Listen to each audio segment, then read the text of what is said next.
30 лет назад учил меня Олег Андреев, как делать ритм-стук. Он делается просто. Говорите про себя и рукой стукаете. И осел, и серый, и. Это у него такое же шуточное. Вот. Когда руку маленько на и поднимаете вверх.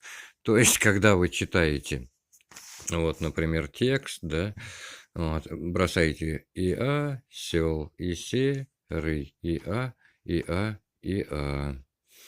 Вот. У вас язык занят, вы как бы глазами. Ну и вот именно вот эту вот автоматику надо просто нарабатывать часами. Осел серый, я.